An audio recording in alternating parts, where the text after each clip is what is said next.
Welcome Okay, to let's go. Skybridge, your front row seat to the world's most gripping stories. We spotlight the bold, the bizarre, and the breaking. From high-stakes criminal cases and shifting political tides to the whispers behind celeb scandals, nothing slips past us. This channel isn't just about reporting the news, it's about decoding it with edge, insight, and a touch of attitude. Real talk, real issues, real time. Subscribe and step into the news. A failed hit, a fake identity, and a man who vanished across borders with no trace.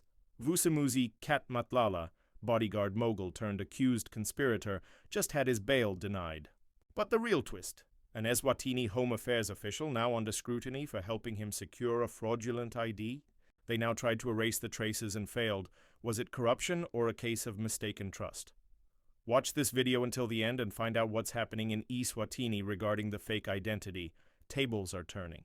An official at the Royal Science and Technology Park, RSTP, has allegedly been suspended over claims that they may have sought to obstruct investigations into how South African crime boss Vusimuzi Cat Matlala obtained a national identity ID document in Eswatini under suspicious circumstances.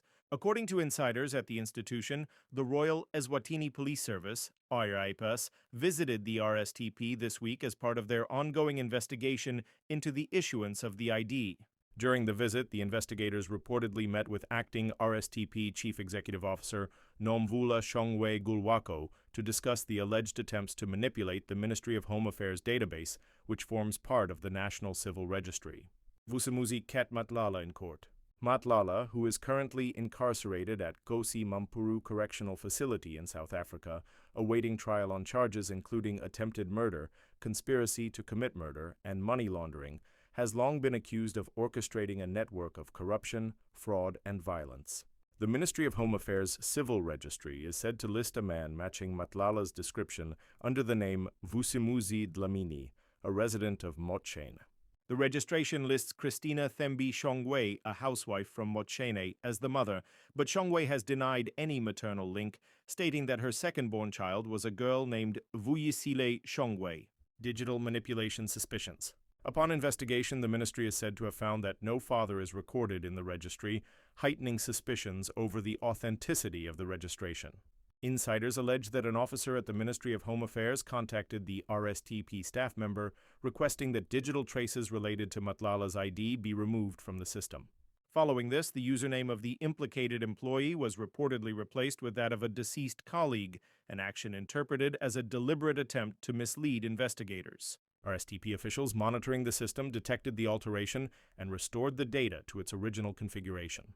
National security concerns. National Commissioner of Police Vusi Manoma Masango recently disclosed that a team of investigators has been assigned to probe the matter, emphasizing that the issue touches on national sovereignty. The police have a duty to ensure that the country's reputation is not compromised, he said. Legislators have since expressed dismay over the breach in the ministry's immigration system, citing the Matlala case as evidence of systemic vulnerabilities. In a recent sitting, Senator Lorraine Nexumalo called for urgent action, questioning why no arrests have been made despite the exposure of fraudulent activities.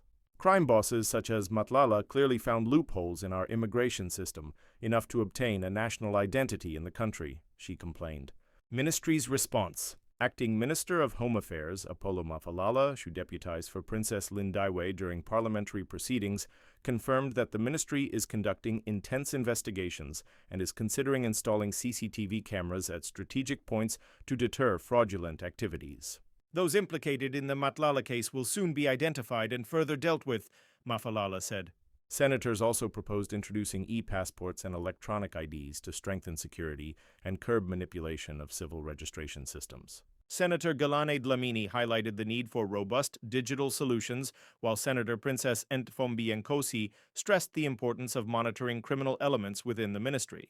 RSTP Senior Communications Officer Senzo Malaza declined to comment, stating that matters involving employer-employee relations are sensitive, particularly those touching on national security. Cat Matlala's bail was denied, but the real story is the Eswatini ID. We're investigating the networks behind fake IDs, cross-border evasion, and systemic failures. Drop your thoughts below. Who should be held accountable? Share this with someone who still thinks fake IDs are harmless. Should an official at the Royal Science and Technology Park be arrested instead of suspension?